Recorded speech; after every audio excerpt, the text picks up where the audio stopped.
Hey, you guys, welcome back to the Honest Truth podcast. I'm your host, Kelly Sweet, and I'm so excited for this episode, specifically because it's for the mothers. A lot of you guys know I have stepped into this new journey of motherhood. I am 15 months postpartum? And it's been a journey, like literally coming from not being a mom to being a mom. It is a big journey. So I just want to cover all of it, specifically postpartum. And I feel like if you are a new mom, or even if you're not a new mom, like you're just a mom, this is a conversation you don't want to miss out on. So let's get right into this. Hey ladies, before we dive into this episode, make sure you guys follow my events program just for postpartum moms. If you find yourself struggling and you feel like you need a support community, I am your girl. Make sure you guys go right now to the Instagram, which is at Mommy Date Club. And make sure you guys click that link in the bio to make sure you get all of those email notifications for the next postpartum mommy event. Okay, so the physical changes with postpartum, I feel like is the first thing that everyone is kind of like worried about, right? So the moment that you find out that you have a baby, it's shocking in itself and you have no idea what you're going to expect with your body, right? So right before your eyes, the body is just making so many changes. So I feel like we put a lot of pressure on ourselves because we feel like, in our brain, I don't know why we think that once we push out a baby, our body's going to snap back exactly the same. And it's just not realistic. So we subconsciously have like this hope in our brain that it's just going to be back the same, and it's not. And so I think that's the biggest challenge for everyone. No matter what people tell you, like, oh, you snap back or you look fine or it looks good. It's just like, it don't look good to me. Okay. I don't like it. So the changes that I actually experienced was like it was different phases. So first it started with my stomach. Like my stomach was just super dark. It had like this line. It just was not pleasing to the eye. And I was just like, okay, how long are we going to be here? I did gain a lot of weight. I was happy about that, which is like funny because it's really the opposite, but I grew up really tiny. So I was like, oh. And then when I hit the peak of postpartum and getting depressed and not eating much and all of that, I lost all of my weight. So I'm still currently dealing with the fact that going to the doctors and understanding like you need to eat more, you needed this. And so just trying to like gain the confidence of my body is still beautiful. I still look beautiful. It takes time and a lot of effort. And some things that I had to do was just revamp everything, right? Because we are new. Like we are literally made new. Like the old you is gone. You have to grieve the old you, the old body, the old everything.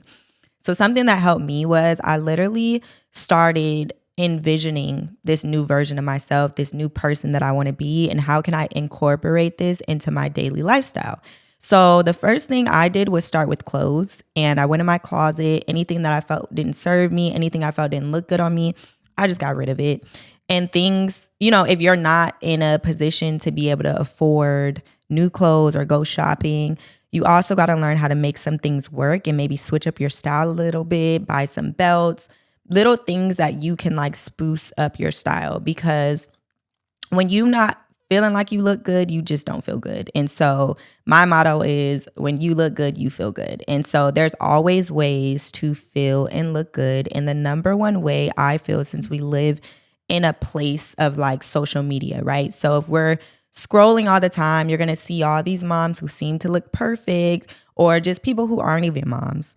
And I would advise you to stop doing that. Stop looking at other people. Stop comparing your old self to your new self, and just really try to be happy and elevate that new self. And anyone that you are following or you are looking at should be people that you inspire to become, like people who you can relate to, who might have a similar body type. So it's definitely a journey. It's still an everyday journey for me. But again, when you look good, you feel better. So you're going to figure out how to make it work for you. Physical changes can affect your self-esteem so bad, because if you were one to find a lot of your confidence within how you look, that is hard. And a lot of us do that. It's more common to feel confident based off of how you're presenting yourself rather than the confidence that you have in, right?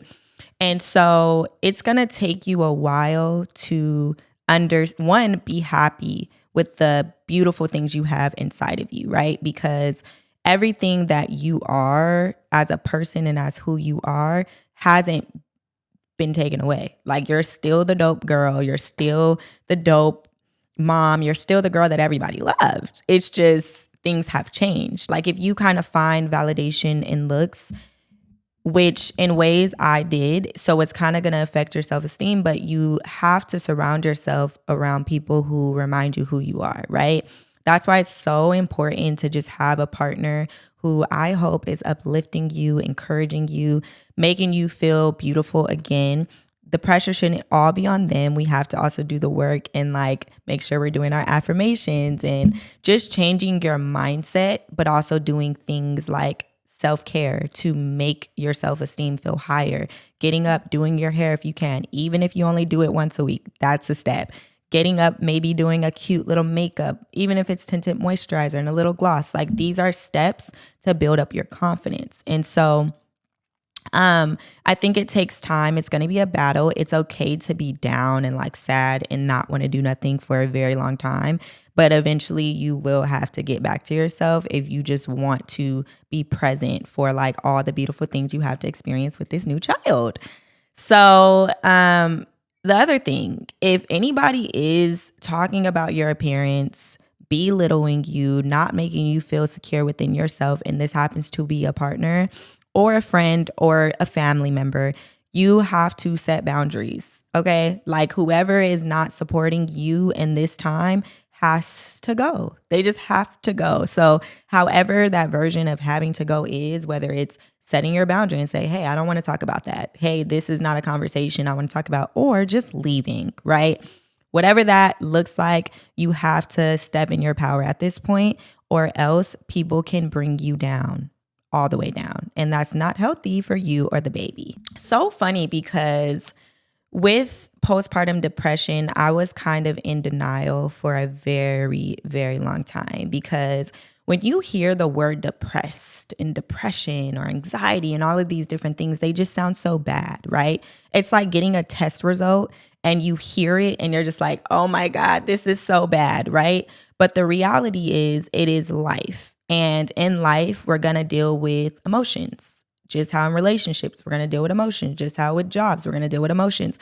Everything is like an up and down journey in life. That is the purpose. So instead of looking at it as a negative thing, look at it as a powerful thing, because as women, for us to be able to be taken through this journey of 1, carrying the child, 2, pushing out the child, and then 3, having to care for the child, there's a level of power within that like men could never relate to.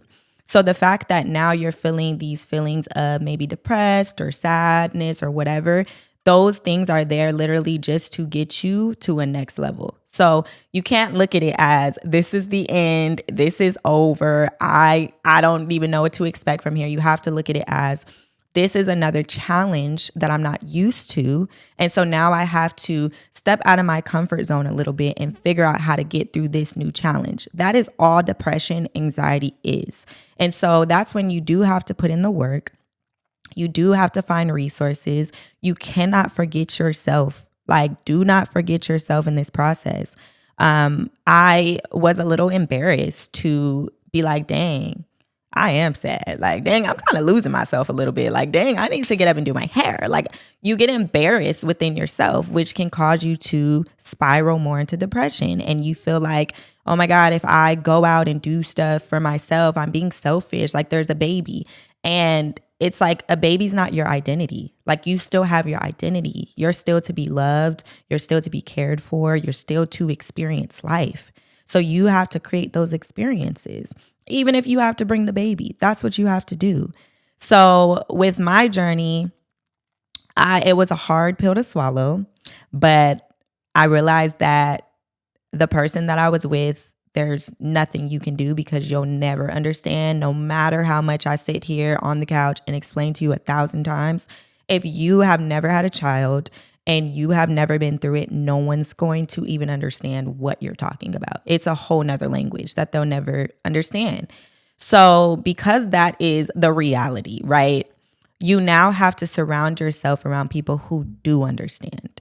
And although I had so many friends, family members that I could call, a whole relationship that I was in, I just realized that like this isn't enough and it's not going to help me. So I went out of my way, used Google to my advantage, and found like support groups for mothers.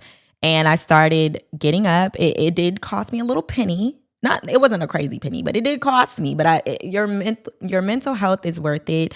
There's also free resources. You just have to do it.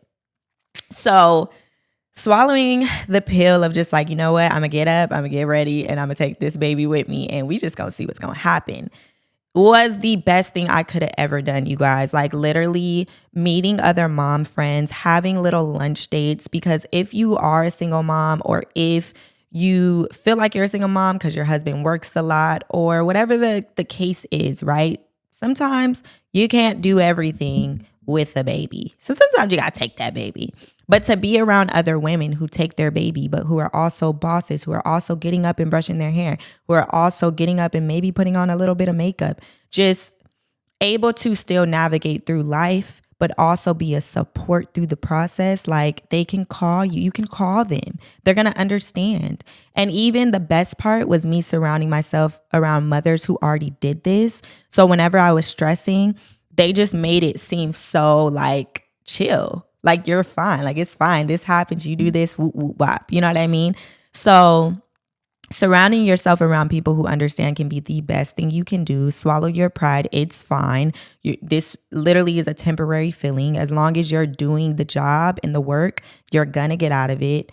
And just be consistent with yourself and consistent with the people who actually want to show up. I don't necessarily feel like society puts the pressure on us to be perfect after being a mom. I think we naturally as women put that pressure on ourselves. I also haven't done much research on that, so don't quote me. But I will say that the reality of motherhood is chaos, okay? No matter how beautiful these celebrities try to make it look, no matter how cute you dress your child up, we are all going through the same process. I don't care if you have a nanny. I don't care if you have $1 million. You are still a mother, right? And so the reality of being a mom is having chaotic days, the house being messy and not wanting to clean it up, waking up and not wanting to be a mom, but having to still do it, right? Having to clean up messes on the floor because your baby's throwing it everywhere. Struggling with pumping and milk and all of these different things, right? Everything is so chaotic, and people like to glorify the beautiful part of it because it is a beautiful part. But I think we also should glorify the chaos, because the chaos is what makes you a mother, right? You're not a mom because you have this baby dressed up to the cutest and she's walking the red carpet. Like you're a mom because you're literally there with a new life, teaching them how to be an adult one day, like teaching them how to navigate in the world. And so they're coming on this earth with not knowing anything. And that's what the reality of motherhood is. It's not peaches and cream. Okay, babes? Like you're going to struggle. You're going to cry. You're going to maybe regret sometimes. You don't have to make it seem like everything's perfect and like every day is a great day. Just because you might have did a warm up meal, that doesn't make you a bad mom. If that baby ate for the day and you did your part with them eating and they are safe, walking the earth, still happy, still smiling, running around, and you are able to be attentive to the child, you did your damn thing for the day, babe. You did that.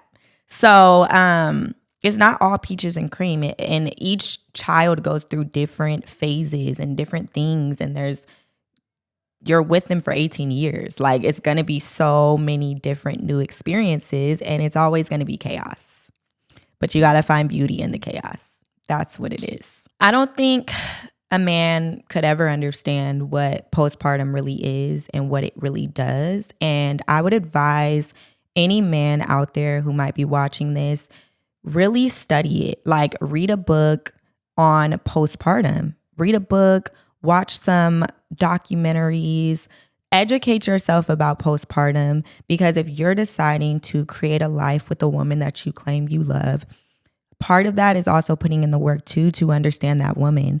And I think that you will never fully understand, but to even get a bit of understanding so you can show up will help her, and it's going to help the baby in the long run. Because as long as the woman is feeling the best and she's thriving and she's able to love herself and do all of these different things, that is going to help with the development of the child. And so I just wish men would educate themselves more on it, because I think they don't understand that it's actually like a condition, right? Like it's like a certified disease that actually can be cured, but sometimes some people stay in that mental space for years.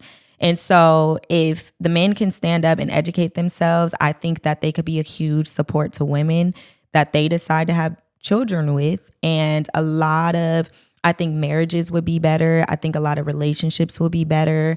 A lot of like things that go on in the household would be better, because at that point, why after a woman gives birth do you guys feel like, oh, well, that's it, I'm a dad now, I'm gonna do what I'm supposed to do as a dad, or oh, that's it, I'm not gonna be a dad? Why is it that you don't continue the journey to understand the mind of your woman once they have a child?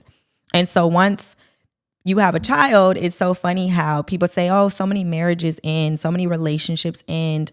Well, yeah, because if there's an imbalance and there's one person who just birthed a child and who's doing XYZ trying to be the best, and on top of that, having to deal with an actual mental and physical illness, but then we have the other person who didn't take the time to educate themselves and understand that, of course we're going to argue. Of course we're going to fight. Of course you're going to want to go out maybe in the streets and not show up and cheat on your wife or your girlfriend. Or of course you're going to want to seek or get attention or validation or whatever it may be, or just not be present. Of course you're going to want to do that, because you don't understand the changes and the mental like toll that's happening to this woman. So I think that I agree. A lot of relationships fail. A lot of friendships fail, because even friends, I think friends should also, if you don't have kids, take the time to educate yourself about what another woman can be possibly going through. And I commend people who do that and who actually take the time. It's so funny because even with like my sister, she had children before me. And now that I'm a mom, I wish that I knew and I educated myself so I could have showed up for her in ways that I didn't even realize I could have.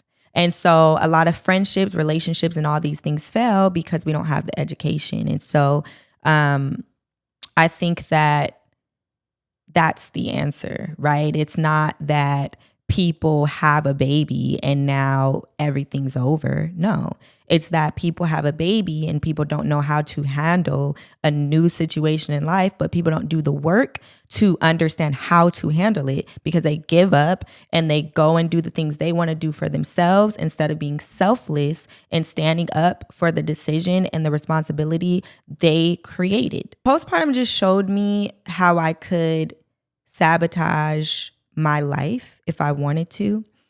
And I don't like that. Like, I don't like being in a place feeling like I'm low, I'm not worthy of this, I'm not worthy of that. It really taught me how to pull out all of the different versions that got me to be confident, that got me successful, and actually apply it. Because it's so easy to like float through life and do whatever you want to do. But when you have a baby and you're going through postpartum, you can't just float through life. Like, you have responsibilities. So I was never consistent with myself. I was consistent with everybody else. I was consistent with every relationship that I had, every friendship, every family member. I've always been consistent. And it just showed me how inconsistent I was with myself and how I can't stick to just anything when it comes to doing stuff for me.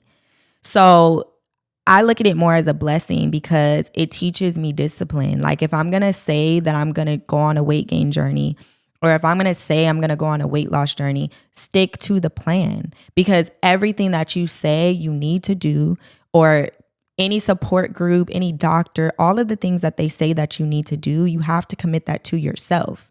And once you're committing something to yourself, you're committing that to your child. So it does end up building a woman up to love herself more. And if you're in a situation where you don't feel loved, it shows you how much more love you actually do deserve. And it's so funny because I was telling one of my friends the other day, I was like, having a baby, going through postpartum, beautiful, ugly journey, right? But these are times you will never forget. Like, I will never forget the things that I went through, or the people that showed up, or the things that happened for me to get in this position. I will never forget that. And so it pulls out a level of strength that I feel women didn't even know they had. And it just shows how powerful women are. And it's funny because I would always hear like, women are so powerful, women are so powerful. And it's like, you say it because like, it's just what people say. But do you believe it? And I'm not gonna lie. First time in my life where I actually was able to see and believe that women are as powerful as we preach. Okay, guys, let's hop into calling Kelly. You guys emailed me some questions that are pretty deep, and let's get into them. Ooh, okay. Getting through postpartum in a breakup. Wow. Okay, I think there are two different situations. So with postpartum, first of all, okay, this is what I'm gonna say. You have to put yourself first.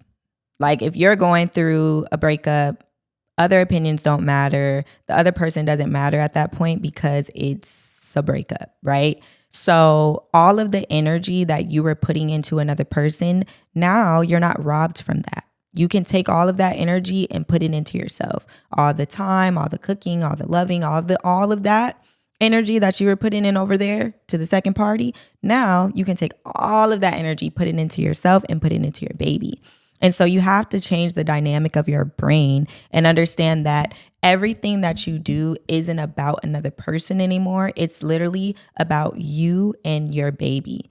And when you can understand that, like, the love that you are receiving from your child is way bigger than this breakup. So enjoy that. If you're feeling lonely, understand you're never alone now. You will never be alone. You have a child who will love you, who have their version of protecting you, and vice versa. Like, it is an equal love. So I think just taking the time to really prioritize your baby and yourself is going to help you navigate through a breakup. And as far as all the chaos in between the breakup, you just cannot let that stop you. You can't let it stop you from doing what you need to do for yourself. So whatever that looks like, whether you need to block people, tell people, set your boundaries, whatever you need to do at this point, this is what you have to do, because you can't carry one weight and another weight on top of the other weight. When you broke up with somebody, that is a full grown man. They got to figure it out, as you got to figure yourself out. So yeah, priorities change, and it doesn't have anything to do with the other person at this point. Oh my gosh. Okay, y'all trying to date again. That's crazy. Okay, so dating again. Ooh, okay. So this is what I'll say. What did they ask? Was it red flags you should avoid? Okay. So now that you're a mother, we play no games. Okay. We play no games. We have no games to play. And I just believe in, if you understand your boundaries, or if you feel like something is off, or something just ain't touching right with your spirit, you need to cut it off. You also need to understand that whoever you decide to end up with next, this isn't just about you now, right? You're also choosing someone to potentially be a second father.